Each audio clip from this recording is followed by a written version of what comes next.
Welcome to Beyond Sport with Fiona Stewart.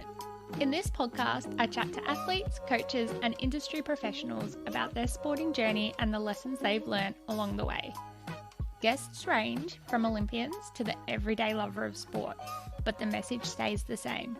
There is so much more to sport than what meets the eye. Make sure you hit subscribe on Apple Podcasts or follow on Spotify so you don't miss the release of each new episode. You can also find us on Facebook and Instagram at Beyond Sport with Fiona Stewart. I'd love to hear from you. I can't believe it's a year since I started this podcast.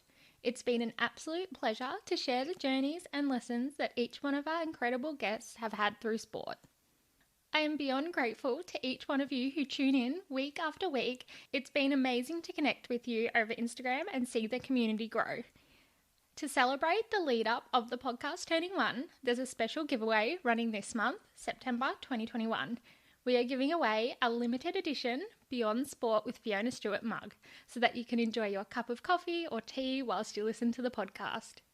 All you have to do is open up the Apple Podcast app, that's the purple one with the white logo, go to Beyond Sport with Fiona Stewart, scroll on down to the ratings and review section and leave a review. Make sure you screenshot and send it to me via Instagram or Facebook so I can enter you into the draw. A review with just the stars will be worth 1 entry, and if you write a comment, you'll get 2 entries. Entries close at the end of the month, and the winner will be contacted by Sunday the 3rd of October. For those of you who are listening on Spotify or another podcast platform, don't worry, you haven't missed out. There's something coming for you next month. We are joined today by Aoife Coughlan, an Australian Olympian in the sport of Judo. You could say that Judo was in Aoife's blood, as her parents actually met playing the sport and her siblings also participate at an international level.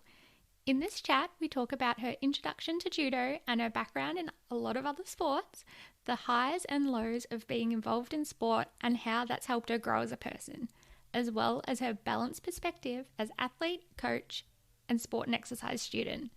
I really love chatting to Aoife, and I hope you gain as much from this chat as I did. Can you tell us a little bit about your sport and how you got into it? I know it's a family affair with you, so tell us about it. Yeah, so I do Judo, which is a Japanese martial art, and it is a part of my family history. I've said this a few times now.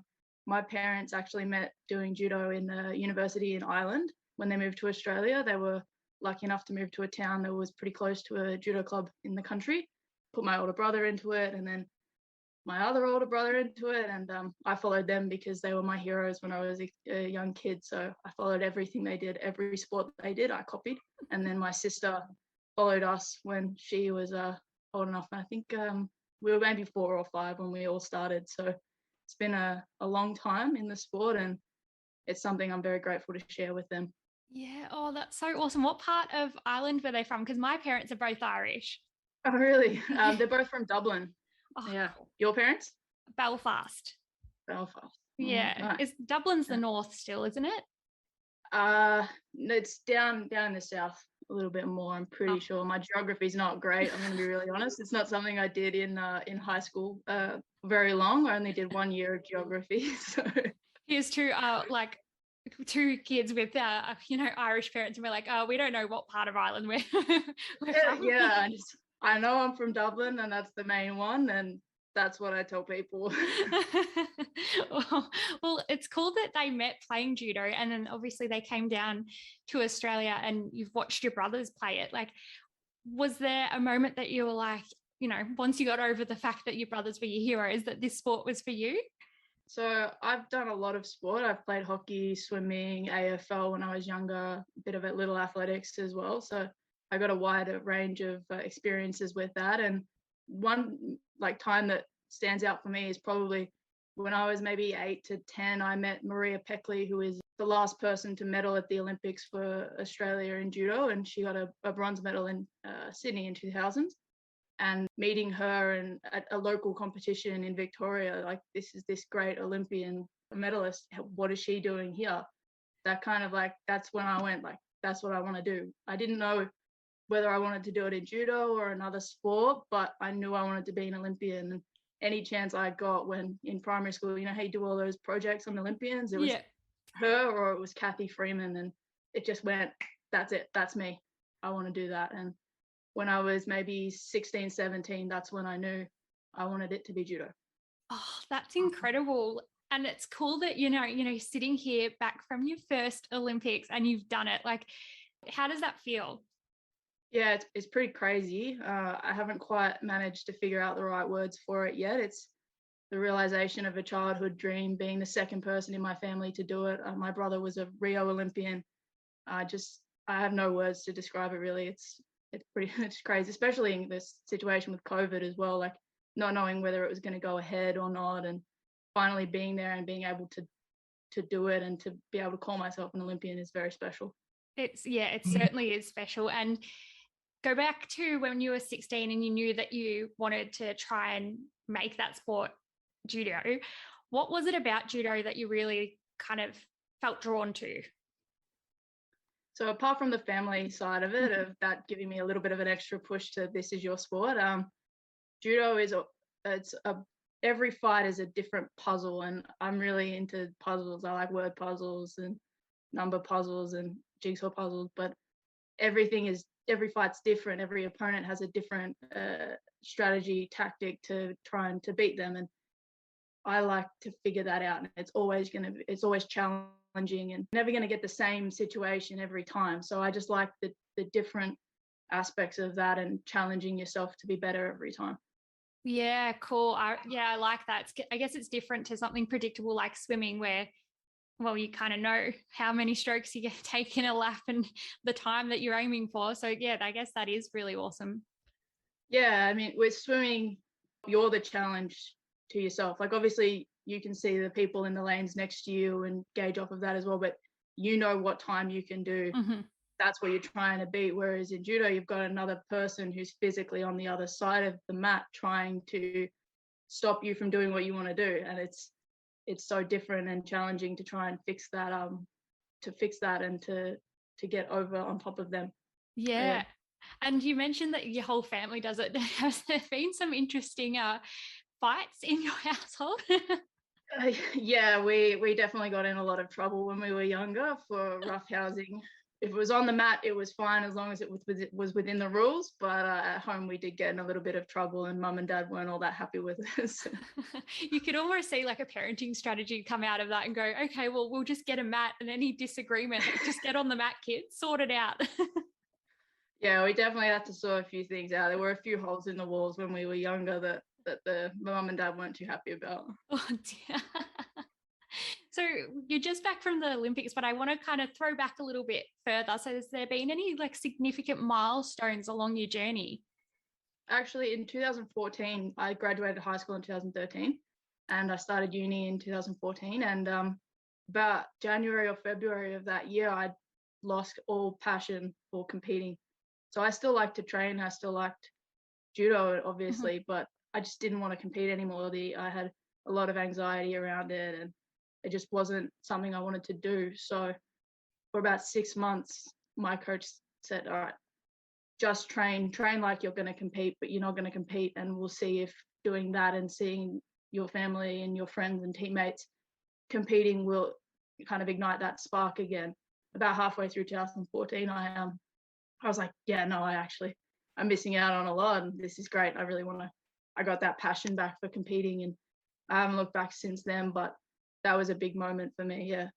It's hard going through something like that. I guess I did something similar. It was around that first year of uni in 2014. And I was like, I don't know if I want to swim anymore. And in terms of swim, I meant compete, because I didn't know if I was enjoying it. I was really struggling, I guess, with the balance of being a proper adult. And by proper, I mean, like I was just out of school. So I was just still trying.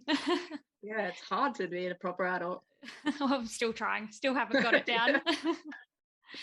But how did you feel going through that? Because I know like that kind of, I knew I loved swimming, but it broke my heart not loving it, if that made sense. Oh yeah, that completely makes sense. Like it was very confusing because judo is something that I've loved my entire life. It's had such a massive impact on my life as well. And to not be enjoying an aspect of it that I've always enjoyed before, was very confusing. And I'm really, really glad that I took that time to rediscover the passion I had for competing, and that it was what I wanted to do, and that my coaches and family gave me the space to do that, and then encouraged me when I figured out that, yeah, okay, I really want to come back, and this is me. So. Yeah, and it's really good that they were able to give you that space, because that's the couple of years that people kind of drop out of the sport and they don't really come back. So the fact that you're able to train through it, but also take a step back enough to be able to jump back in when you needed to, is really awesome. Yeah, I'll be forever grateful to, especially my coach Daniel, who gave me that space. And because a lot of times coaches would just say, "Oh, all right, go away, figure it out yourself," but he really he took the time to make a plan and try and figure out a way to trick me into thinking it was my own choice to come back. But it was great. Yeah, that's awesome. And once you did come back, what happened from there? From there, I just put my head down and tried to do the work, because from there it was clear that this is where I want my life to go, and I'm willing to put in the work to do it. And from then I started coaching a little bit as well, and I started working at the gym, and everything just kind of fell into place, which was really good. Yeah, and we were talking a little bit before we started recording about your coaching and how like fulfilling it is seeing the kids and how much they enjoy it and how much it's an outlet. How has that been, like, I guess, in your journey towards, you're a professional sports person, but being able to like give back to the grassroots, what's that been like? Yeah, I love coaching the kids. They're funny. They say some of the craziest stuff when you're on the mat. They're a bit lippy sometimes, which is great when you get the cheeky ones, and I love that. And it's given me a new perspective on the sport, and how I can take that as a coaching role to making me a better athlete. Yeah, there's so much energy in the kids, and they're so funny, and I just love it. Like, it's fulfilling, I guess, like what you said, yeah, being able to take that and help your own performance, but then also using your performance background to then help the kids, and they can kind of look up to you because you're walking the walk, I guess. Yeah, I mean, I hope I'm a role model for them, because they've taught me a lot of things as well, and I hope I can give them as much as they've given me. Yeah, and you're back from the Olympics. What was it like? I guess, well, you had world champs, but just before that, what was that like, having that so closely to the Olympics? Like, was that normal? Were you Yeah, planned that no, way? it was a little bit strange. So normally in judo there isn't a world championships during an Olympic year, but because of COVID and having to stop competitions for a whole year, what the Judo Federation did was they put on as many possible competitions as they could. And because the Olympics has been postponed a year, there was supposed to be a Worlds this year, so they put the Worlds on anyways, just so that everybody had as many chances as possible to compete and get the points they needed to qualify.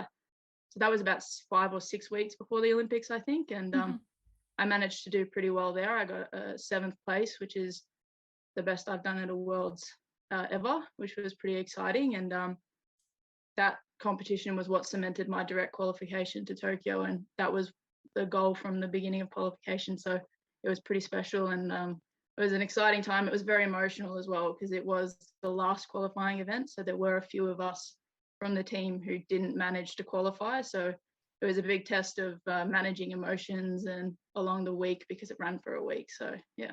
Oh my gosh. So that was what got you I guess, your plane ticket to Tokyo. Was it really nerve-wracking, like qualifying so close to the games? Yeah, it was. So it was a little bit different for me than it was for the others, because we have this thing called a continental quota. And so that's the person with the highest points, male or female, within the continent gets a wild card spot to the Olympic Games, even if they don't directly qualify. And so I'd been sitting in that spot for about the last 6 months or something like that. So I knew I was going to the Olympics on that spot, regardless of if I qualified directly, but I really wanted to qualify directly. So it was a little bit nervous, because I knew I had to get a 7th place to cement my spot to qualify directly. So I did exactly what I needed to do. It would have been nicer to get a little bit higher and fight for a medal, obviously, but it was definitely nerve-wracking, but I think I managed that pretty well, and the emotions around the other people not qualifying or potentially not qualifying. Did you get to go home between them, or did you have to go straight from world champs to a staging camp somewhere else and then to Tokyo? Yeah, so we stayed in Europe. So we have a pretty good connection with the Hungarians. So Worlds was in Hungary, and Maria, who I was talking about earlier, is originally from Hungary. We have some good connections there. So the Hungarian national team took care of us and let us do preparation with them. So they were really good to us and made us feel like we had a second home away from home. So not being able to come back with quarantine and stuff, we made the best of it with them. Oh, wow. How awesome is it that something, like sport can kind of bring countries together in a way that, they might not have come together before? Like, that's awesome. Yeah, it's really been highlighted, I think, with this current situation around COVID and around the world, because since competition started back end of last year, the smaller nations have really had to come together at competitions, because we're stuck in a bubble and you can't go anywhere. You have limited training partners if you don't have a big team of 20 or 30 like the Japanese or the French or something like that. So you really have to kind of come together and support each other and make new connections. And it's been really really exciting to be able to do that, and I've made quite a few friends over the past 6 months, and I'm really grateful for that. Oh, well, that segues us into like, what benefits has sport provided you as a person that's transferred over to other avenues of your life? Yeah, so apart from that making friends for life kind of thing with people you've never expected to meet ever, friends all over the world, that's really fantastic. I think sport gives you a really solid base for being able to do anything in life. It teaches you resilience, it teaches you dedication, it shows you that if you're passionate about something and you're willing to put in the work, there really are no limits to what you can do. It's really been a huge part of shaping who I am. Yeah, and you are also like kind of studying in the field of sport. So what are you studying?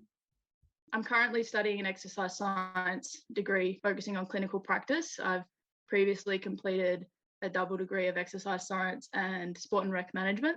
And then I want to do a master's in exercise science again and rehabilitation. So obviously sport and exercise science is my passion, and I have a little bit of bias towards it, but that's okay. No, I think it's brilliant. And in terms of like what you want to do your master's in, is that more so not athlete rehab, or is it athlete rehab, if that makes sense? Is it everyday rehab or athlete rehab? Yeah, I'm pretty okay with either. I'd like to focus maybe on more a bit everyday rehab, because I think that sport and exercise can be such a great way to increase your quality of life in such a holistic manner with your physical health, your mental health, your emotional health, and your social health. So I'm not super focused on elite athletes. I'm probably more focused around the general community and how sport and exercise can help. Yeah, I like that. And did you learn that kind of perspective from uni? I know I did something similar. I did Bachelor of Sport Development as well as my Cert 3 in Sport and Rec through high school. And it really opened my eyes to the benefit sport has, that's not just at that elite level, like it's down at the community as well. Did you pick that up from school?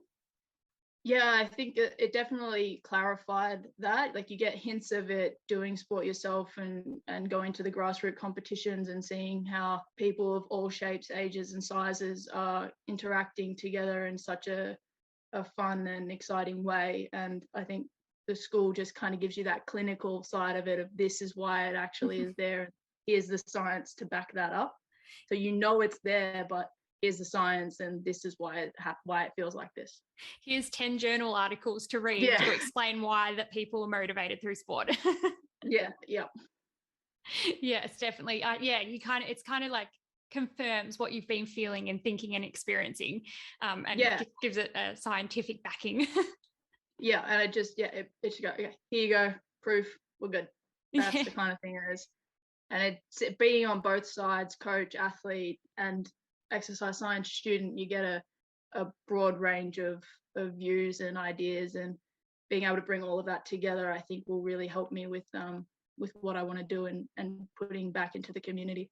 Yeah, I love that. And speaking of, you've been on multiple sides. So is there a lesson that you've learnt along the way that you'd like to share from any of the aspects or all of them? Yeah, I think what I said before, where if you're willing to put in the work and you know you love something, anything is really possible. And that goes for sport, it goes for uni, it goes for jobs. If you really want something and you're really, really willing to do it, then it'll happen for you. There's no shortcut for things. You really have to work for it. And that's something that I've learned doing sport.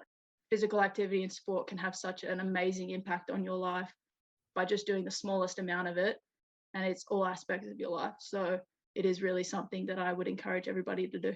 Yeah, oh, I really like that. And you mentioned before we started recording that your parents were a huge part of where you've gotten today. Like obviously, yes, you did the work, but you know, there had to be some impact from your parents to have there's two Olympians in the family. So like did you learn that from them as well as sport? Like obviously they introduced you to the sport. They introduced me to the sport, and they've also, while growing up, they gave me every possible opportunity I wanted to try different sports. I think I said it before, I'd done so many different sports, had countless opportunities to do anything I wanted, and they gave me those opportunities and the space to decide what I wanted to be and what I wanted to do. And that is so important, I think, to have that support network, whether it's parents or it's grandparents, close friends, anything like that, coaches. To have that support network is really special. And if you have that, you'll never fall because you've always got someone there to help you no matter what. Yeah, I really like that. And I've been speaking of the scientific articles that we were talking about before, doing some research as to the relationship between parents doing a sport and encouraging a sport and kids actually participating in it for more than just like a season. And there's a really strong relationship between those things. And like you guys are proof. Yeah, I think it can definitely be a huge encouragement to continue with that sport, whether it's at an elite level or just for your whole life. It's not necessarily going to say, yeah, you have to do this sport, but it definitely helped me. And having that background of them knowing exactly what I'm going through, and my siblings as well, being with them, each of us going through basically the same thing at different stages of our lives and being able to help each other with that. It's just, I've said special so many times, but it is just so special. Like there's no other word that I can say to describe it. I think following them through into this sport has been the best thing possible for me. And even if I never made the Olympics, I would still be this person, and I wouldn't be this person if I hadn't done that. So yeah. Yeah, I think special is the right word to describe it. Like it's certainly like it's heartwarming and something that, you know, is almost indescribable. Yeah. We don't have words. Honestly, it's very hard to actually put into words the impact that they've had on my career as an athlete, and not just my career as an athlete, but where I've taken my studies and my other aspects of life, where I'm trying to impart some wisdom on the kids at Judo. And I've got that wisdom from my brother or from my sister or from my parents. So, yeah. Yeah, and it just shows how strong of a community sport can bring. And I guess that brings me to my next question, which is have you been involved in a project or something where sport has been used as a tool to develop the community? Not recently, unfortunately. Something that I do want to get involved in that I think is fantastic is sporting schools, which is an Australian government initiative, I think, run by the AIS. I think that they do that. And it provides free access to all sorts of different sports through school that some kids may not have access to outside of school or for various reasons. And it encourages them to participate in sport and exercise and to experience the benefits that a lot of us have experienced over our lives. Oh, I love those types of initiatives, and especially for like a sport like judo, which is I guess a smaller sport in Australia compared to, you know, the AFL, cricket, swimming, athletics. Like they're the netball, they're the big ones that, you know, most kids seem to go into. But for kids to be exposed through school, like to sports like judo, is really, really beneficial.